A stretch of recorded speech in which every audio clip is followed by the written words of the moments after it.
நிறுவனங்களின் வளர்ச்சி தான் தனி மனிதர்களுடைய வளர்ச்சின்னு கடைசி பேச்சாளர். இது உங்களில் ஒருவர் எனக்கான ஒருவர் மகாலட்சுமி அவர்கள் பேச அழைக்கிறேன்.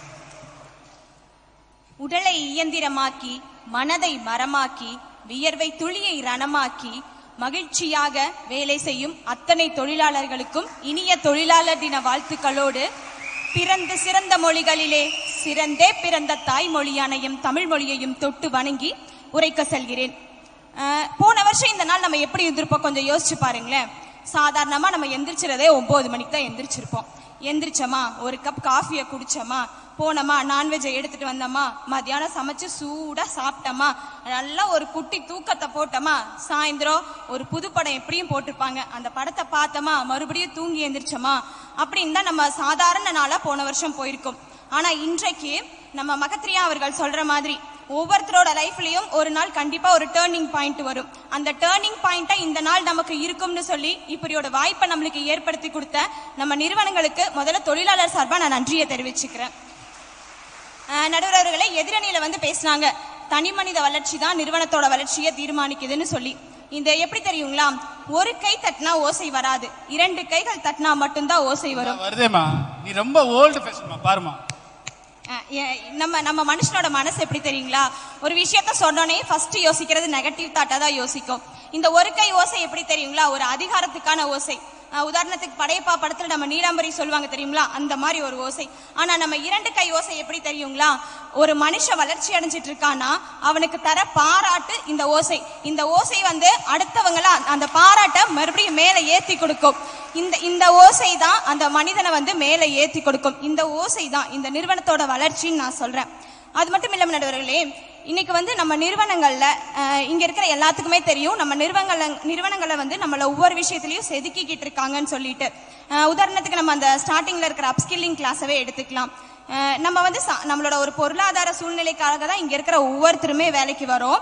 நம்மளுக்கு தெரிஞ்ச விஷயத்தை வச்சுதான் நம்ம வேலையை நம்ம செஞ்சுக்கிட்டு இருக்கோம். ஆனா நம்ம அதே திறமையோட இருந்துடக்கூடாது, நம்மளோட ஒவ்வொருத்தரோட திறமையையும் மேம்படுத்தணும்னு சொல்லிட்டு இன்னைக்கு நம்ம நிறுவனம் அப்ஸ்கில்லிங் கிளாஸ்ன்னு சொல்லி நம்மளுக்கு ஏற்படுத்தி கொடுத்துட்டு இருக்காங்க. அவங்க நினைச்சிருந்தா ஒரு 8:30க்கோ இல்ல நம்ம ஒர்க்கிங் டைம் முடிஞ்சதுக்கு அப்புறமா அந்த வேலையை நம்மள செய்ய சொல்லி இருந்திருக்கலாம். ஆனா இது உங்க ஒர்க்குக்கான ரிலேட்டட், அதனால இது உங்க ஒர்க்கிங் டைம்ல பண்ணுங்கன்னு சொல்லிட்டு ஒரு 1/2 an hour ஒதுக்கி நம்மளுக்கு இந்த வேலையை நம்மளுக்கு இந்த ஒரு அப்ஸ்கில்லிங் கிளாஸ் நம்மளுக்காக பயன்படுத்தி இருக்கிறாங்க. அந்த நிறுவனம் நினைச்சிருந்தா இதை பண்ணாமலே இருந்திருக்கலாம். ஒவ்வொரு தனி மனிதனும் வளரணும் நினைச்சிருக்காங்க. அந்த வளர்ச்சி தான் பின்னாடி இருக்கிற தனி மனிதனோட வளர்ச்சியை நிர்வகிக்குதுங்க. அது மட்டும் இல்ல, இன்னைக்கு நம்ம ஆபீஸ்ல நிறைய விஷயங்கள் பண்ணிட்டு இருக்கிறோம். கிளீனா ஒர்க் பிளேஸை வச்சுக்கணும், அதுக்கப்புறம் ப்ராப்பர் ட்ரெஸ் கோட் பண்ணணும், இப்படின்னு சொல்லி ஒவ்வொரு விஷயத்தையும் நம்ம நிறுவனம் நமக்கு செஞ்சிட்டு இருக்கு. நம்ம நிறுவனம் இன்னைக்கு இந்த சாதாரண நாளை கூட ஒரு சாதனை நாளா மாத்திருக்கு. அதே மாதிரிதான் நம்மள போல இருக்கிற சாதாரண மனுஷங்களோட சாதனையாளனா மாத்த முடியும்னு நிரூபிச்சு இன்னைக்கு நம்ம எல்லாத்தையும் இங்க உட்கார வச்சிருக்காங்க. இன்னைக்கு ஒரு விடுமுறை தினம், அவங்க சொன்ன மாதிரி நம்ம விடுமுறை தினத்துல எப்படியோ இருந்திருக்கலாம். ஆனா இங்க நம்ம எல்லாருமே நம்ம நிறுவனத்துக்காக வந்திருக்கோம் பாத்தீங்களா, அதுதான் நம்மளோட நிறுவனத்தோட வளர்ச்சி. இப்போ ஒவ்வொரு விஷயத்திலயும் நம்ம யோசிக்கலாம், இது என்னடா நம்மளுக்கு இவ்வளவு கஷ்டமா இருக்கு, காலையில் நேரத்துல எந்திரிச்சு வர சொல்றாங்க, அந்த விஷயத்த செய்ய சொல்றாங்க, இந்த விஷயத்த செய்ய சொல்றாங்க அப்படின்னு சொல்லி நம்ம ஒவ்வொரு விஷயத்தையும் கஷ்டமா நினைச்சிருப்போம். நம்ம ரஜினி சார் சொல்ற மாதிரிதான், கஷ்டப்படாம எதுவும் கிடைக்காது, கஷ்டப்படாம கிடைக்கிறது என்னைக்குமே நிலைக்காது. கஷ்டம்னு சொன்னோன்னே எனக்கு ஒரு சிறிய கதை தான் நடுவர்களே ஞாபகம் வந்துச்சு. ஒரு பாறை பேசிக்குது.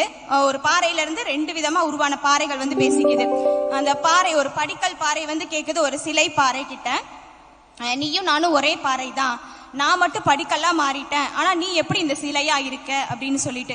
அதுக்கு அந்த சிலையான பாறை சொல்லிச்சாமா, நீ சிற்பி அடிச்ச ஒரே அடியில கீழே விழுந்துட்ட, அதனாலதான் எல்லாரும் மிதிப்படுற படிக்கல்லாம் இருக்க, ஆனா நான் அந்த சிற்பி அடிச்ச ஒவ்வொரு உளியோட வலியையும் தாங்கினேன், அவன் என்னை கஷ்டப்படுத்துறான்னு நினைக்கல, அவன் என்னை செதுக்குறான்னு நினைச்சேன், அதனாலதான் இன்னைக்கு எல்லாரும் வழிபடுற ஒரு சிலையா நான் இருக்கேன் அப்படின்னு சொல்லிட்டு அந்த சிலை சொன்னிச்சான்.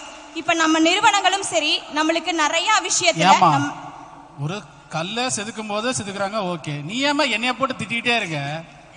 நீங்களும் நல்ல சிலையா மாறணும்னு தான் நடுவர்களே உங்களை செதுக்கிட்டு இருக்கேன் நானு. அதாவது நிறுவனத்துல திட்டு வாங்குறது, திட்டுறது எல்லாமே அவங்கள செதுக்கிறது தான். ஆமா, எங்க நிறுவனம் வந்து எங்களை ஒவ்வொரு விஷயத்திலயும் செதுக்கிக்கிட்டு இருக்காங்க. நாளைக்கு இதே நிறுவனத்துல நான் ஒரு நல்ல நிலைமைக்கு வந்தேன்னா அதுக்கு காரணம் எங்க நிறுவனத்தோட எங்க நிறுவனமா தான் இருக்கும். அது மட்டும் இல்லாம சயின்டிபிக் ப்ரொமோஷன் ரெக்வெஸ்ட்னு சொல்லி நம்ம நிறுவனத்துல ஒண்ணு இப்ப ஸ்டார்ட் பண்ணிருக்கோம். இது வந்து என்னடா இப்படி ஒரு விஷயம் இருக்கா அப்படின்னு நம்மளை யோசிக்க வைக்கிற இது ஒரு விஷயம். நம்ம வந்து வர்றோம், வேலை செய்யறோம், அடுத்த நிலைமைக்கு நம்ம போகணும்னா நம்மளோட திறமையை காட்டினா மட்டும்தான் போக முடியும். நம்மளோட திறமையை காட்டினா மட்டும்தான் போக முடியும். ஆனா நம்ம சார் வந்து நம்ம எம்டி சார் வந்து இப்படி ஒரு விஷயத்தை நம்மளுக்கு ஏற்படுத்தி உங்களோட திறமையை வளர்த்துக்கணும்னா நீங்க அடுத்த எந்த நிலைமைக்கு போகணும்னு முதல்ல நீங்க சொல்லுங்க, அந்த நிலைமைக்கு ஆட்டோமேட்டிக்கா உங்களை நாங்க கொண்டு வந்துடுறோம்னு சொல்லி இன்னைக்கு சயின்டிபிக் ப்ரொமோஷன் ரெக்வெஸ்ட்ல நிறைய பேர் இந்த இடத்துல நம்ம ப்ரமோஷனோட உட்கார்ந்துருக்கோம். அந்த விஷயத்துல நானும் ஒருத்தின்றதை நான் கர்வமா இந்த இடத்துல நான் சொல்லிக்குவேன். அதே மாதிரி தான் நம்மள ஒவ்வொரு விஷயத்திலையும் நம்ம நிறுவனம் வந்து செதுக்கிக்கிட்டு இருக்காங்க. இந்த செதுக்கலை வந்து கஷ்டமா நினைக்காம அதை வந்து நம்ம செதுக்கிட்டு இருக்கிற ஒரு சிற்பியா நினைச்சு நம்ம நிறுவனங்களோட சேர்ந்து நம்ம முயற்சியையும் நம்மளோட வேலையோட ரெஸ்பான்சிபிலிட்டியோட டீம் ஒர்க்கா செஞ்சு நம்ம ஒரு சக்சஸை நிறுவனத்துக்கு கொடுப்போம். அந்த நிறுவனம் கண்டிப்பா நம்மளோட வளர்ச்சிக்கு உதவும் என்று கூறி இவ்வளோ நேரம் எங்களுக்கு வாய்ப்பை கொடுத்த இப்படி ஒரு பட்டிமன்ற வாய்ப்பை எங்க குடும்பத்துக்கு ஏற்படுத்தி கொடுத்த நம்ம நிறுவனத்தை சார்பார்ந்த அனைத்து மேனேஜ்மெண்ட் ஸ்டாஃப்ஸ்க்கும் எங்க பட்டிமன்றத்து குழு சார்பாகவும் என் சார்பாகவும் நன்றியை தெரிவித்துக் கொண்டு உங்களிடமிருந்து விடைபெறுகிறேன். நன்றி. அருமையா பேசணுமா, அருமையா பேசணும். உங்களுக்கு ஒன்று தெரியுங்களா, மற்றவங்க பேசும்போது நான் ஸ்டாப்னு சொன்னேன், டைம் ஆச்சுன்னு சொன்னேன். இவர்கிட்ட சொல்லவே முடியாது.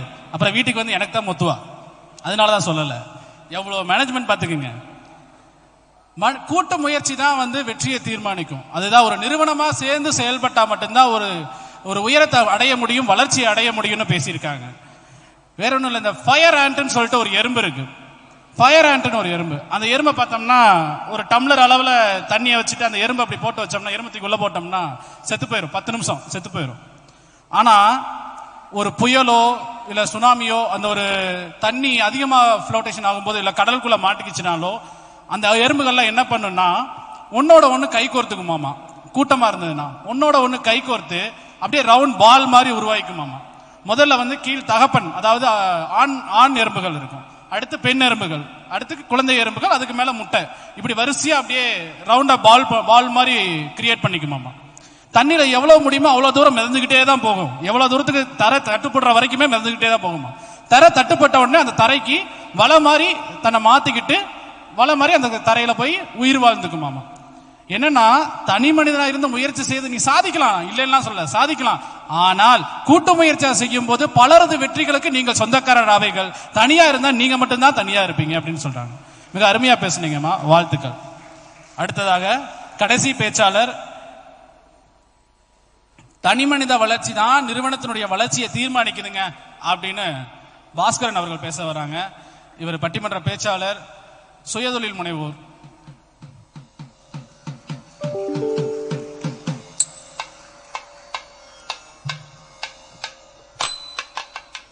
அவையோருக்கும் சபையோருக்கும் என் முத்தான முதற்கண் வழக்கத்தை தெரிவித்துக் கொண்டு உங்க பாஷையில சொல்லணும்னா ஹாப்பி மார்னிங் எல்லாருக்கும்.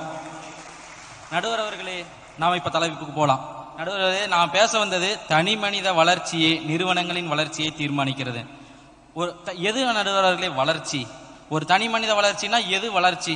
நேத்து வந்து 150 சென்டிமீட்டர் இருந்தேன், இன்னைக்கு ஒரு 2 சென்டிமீட்டர் எச்சாயிட்டம்பா, அப்பா நான் வளர்ந்துட்டேன் அப்படிங்கறது. நம்மள எல்லாம் சென்டிமீட்டர் சொல்ல மாட்டாங்க, இப்படித்தான். அதுதான் நடுவர். அடுத்தது சொல்றேன், நேத்து ஒரு 50 கிலோ இருந்த, இந்த வாரத்துல ஒரு 52 கிலோ ஆயிட்ட, கொஞ்சம் வளர்ந்துட்ட, இது வளர்ச்சியா? அது அல்ல. ஒரு தனி மனித வளர்ச்சிங்கிறது 3 விஷயத்தை அடிப்படையா வச்சிருக்கு நடுவர்களே. ஒன்னு அவங்களோட சுய ஒழுக்கம், 2வது திறமை, 3வது பொருளாதாரம். இது 3ம் வளரும் போதுதான் ஒரு தனி மனித வளர்ச்சி அமையும் அப்படின்னு நான் சொல்றேன் நடுவர்களே. முதல்ல சொன்னா சுய ஒழுக்கம்.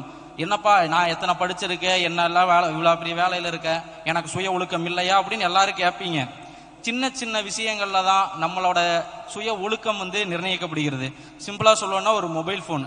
ஒரு இடத்துக்கு போயிருந்த நடுவர்களே, இளைஞர் வந்து ஒருத்தர் பாட்டு வச்சிருக்கிறாரு, இந்த ரத்த கொதிப்புன்னு கேட்கறவங்களுக்கே ரத்த கொதிப்பு வந்துரும் போல் இருக்கு, அந்த அளவுக்கு வச்சிருக்காங்க. இதாவது பரவாயில்ல. எனக்கு தெரிஞ்ச ஒருத்தன் இந்த கும்கி படம் ரிலீஸ் ஆன டைம் நினைக்கிறேன், அவன் ரிங்டோன் காலையில ஐயோ ஆனந்தம் எங்கடா